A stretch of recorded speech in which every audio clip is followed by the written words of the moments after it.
The course came about as a result of experiences that the Australian Electoral Commission had over a number of years deploying people overseas to provide technical assistance to election administrations in developing countries.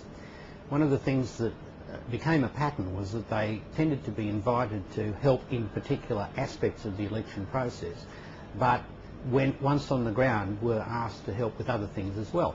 And this highlighted the fact that very often there was no way that people new to the job of running elections in developing countries could get a comprehensive introduction to every aspect of the process that they were involved in.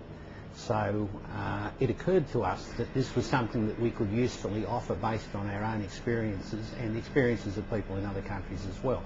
And that's where the idea came of having a short course designed for people who are new to the job or people who have had some experience in elections but want to look at things in a broader sort of context. Au sinto katak ari eleição tamba processo botida Timor sai precisa tamba setembro 99 mo subuat nebe halo ema hoto tau peduni anessa nudar Timor anida ami precisa serviço barakene para coragem falho amni malu Timor sira katak eleição nirane atu hili assembleia constituante laos eleição peritat hamalu bebe. workshop ne tama sa train Timor on sira ne be iya dada hasa international for train Timor on sira at hari kapasidade sa kemampuan sana atau laba oing ne be sira think halo mesa enquanto emo concession ne am think hari mesa am ne porque am think halo mesa wat bahutur Timor ne. In previous technical systems, it's tended to be the case that the people coming in from outside would actually do the work. Here, the idea is to hand over the skills so that the people who are from the country themselves will be able to run the elections. It's also different in that it's very practically focused. There are courses in some parts of the world which focus on the theory of elections. Political science departments all around the world teach that sort of thing, but it doesn't teach people how to organise elections. And one of the things that's worth remembering is that an election is actually the biggest and most complex logistical operation which a country ever faces in peacetime, because you are taking the entire adult population of the country and putting them through this process in a single day. If you think about what it would be like to try to give everyone a bowl of rice, everyone in the country on one day, you get a sense of how complicated it is to organise an election where everybody has to get this one thing, only it's a ballot paper rather than a bowl of rice. Hari ini kami komprendi liu, kami gosta liu maka hanesan staff internasional sira mai hene, po explicação quando ba unsam maka registro ninian ba atu halo lista importante ninian, inomot unsam kami berhalo plano atu halo programa eleição ninian, inomot unsam maka po educação ba população sira iha suku sira iha aldeia sira.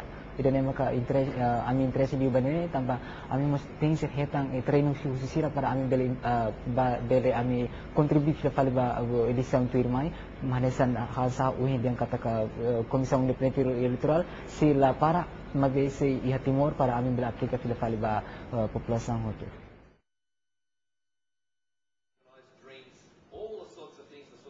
This is the third of a series of workshops that we're running with East Timorese who are working for the Independent Electoral Commission.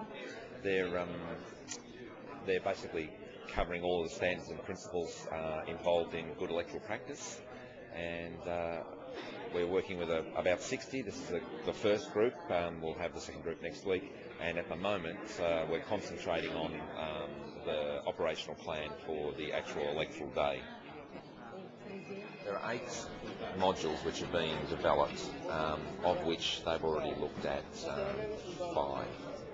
They've done an introduction, which is really just looking at the value systems behind elections, valuing diversity, looking at things like transparency, accuracy, honesty, impartiality, those sorts of issues. And then we've looked at the structure of electoral management bodies, what sorts of departments do you need to actually run a good electoral management body. Then we looked at public outreach when we came up to the section where we knew the general populace was going to have to be advised about registration and when to vote. We got them to start doing things like looking at how do you put together a schedule and how do you actually design a public outreach program. We moved from there into looking at parties and codes of conduct for parties, what should be and what shouldn't be allowed during the campaign period, and now we're actually moving into the election itself.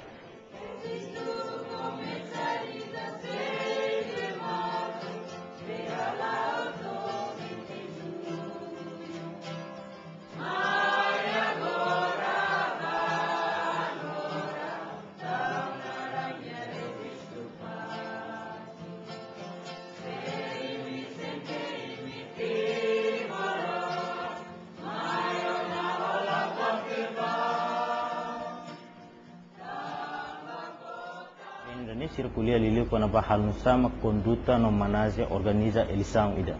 Tanto idane caso nebe konteks para kompleks nebe kodi treino sira sira fo dalang tuir sini experiência fo idane tanto idane hari ona itania capacidade para ia futuro Timoruan Rafik beletur organiza ninia proses elisão. Treino nebe kan usang ami halau agora dadang ne essa workshop idane nessa foi a primeira vez mas canesan foi treino ba Timor mas be lao sa nessa ba Timor ande mas be ba na staff internasional itu maka wala parte workshop idane nessa principal maka canesan hanoring kona ba plano nessa inta o insama ita bel parpara nessa ngatu hele sound itu tengi seria plano ini mo sa nessa kode conduto nessa geral balo ba partido balo ba nessa itania be estrutura ba asinia nemos kona ba sistema nemos kuliamos kona ba direitos humanos ho saída maka nessa independente saída maka ita serviço agora dadang o senta ba how preciso tu quedas tamba nya dificuldade barak maka ita tem que ser hatene tamba curso serne começa esse workshop primeiro to terceiro agora né o senta é importante itu idane nessa dalan dan beka hatudan nessa o isam kita tu belkar elisaunya. Capacity building is one of the most exciting features of what is being done here in East Timor, because in past elections run by the UN, for good and sound reasons, there's not been that same sort of emphasis on capacity building. Missions have been mandated to come in, run elections and go away again. Here, it's very much part of the role of the UN to try to build the skill base of the people in East Timor so that they'll be able to run their own elections in future. The course is a core element of the capacity building strategy. All of the East Timorese staff of the Independent Electoral Commission are doing the course and they are proceeding through a whole series of modules which one by one deal with the different aspects of the electoral system from start to finish. Here in East Timor, the Electoral Commission is a new body. The people who are working have just come into the field, and it's important to build a sense among them that they are a team united in a common purpose of running free and fair elections here in East Timor. So the course gives them an opportunity to learn together, to get to know each other, to get to exchange views and think about the issues to do with election administration in a serious and systematic way. But also, one of the benefits of the course is that it introduces people from different countries to each other.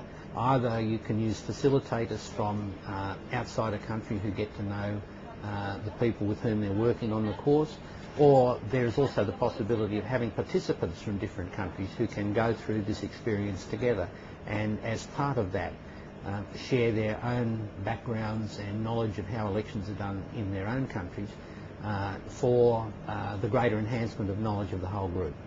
I say that capacity building for electoral officers is important because at the end of the day, you want this to keep happening. You want this elections to be the norm in terms of being a part of the democratic process. In terms of general capacity building, yeah, it is important for people to be able to be in control of their own affairs and not always depend on foreign assistance, either in terms of technical assistance or finances. Assistance is okay, but dominance is another thing. Yeah. It is different because this is the first time I think that there's really capacity building. In all the other missions, it was UN, or it was OSCE, or it was another organization who was preparing elections. And we didn't really work together with the national staff to show what we are doing and how they can take over. This is for me the first time that I really work with East Timorese people to show them how you can prepare elections. And I think that is really good because that's the way it has to be done, because they have to take over when we leave. So I think this is for me the first mission with capacity building. I think one of the big things about it is that we're recruiting people from scratch. We're not looking at people who've worked for political parties or people who've got a particular background. We're looking for people with administrative skills to train up to become future administrators. Well, look at it another way. We're going to avoid some of those pitfalls that happen in other countries where people take on people who've got a particular political background and therefore bring to an electoral commission all sorts of biases and prejudices. The other thing we're doing is building friendship circles with the East Timorese that will let them in the future, if they've got a problem, ring up someone from some of the great electoral commissions all around the world, and there are some really great ones, and say, we've got a problem with this, what's the solution, what do you think? And get some really common sense solutions to some problems that way, rather than making up their own without having the benefit of advice from other countries. In looking back at the history of international electoral work over the last 10 years, you can look at three different and clear phases. The first one was in the early 90s after the end of the Cold War, when the international community was very much involved in observing elections with large numbers of people going in at election time. As that came to be replaced by a process where technical advisors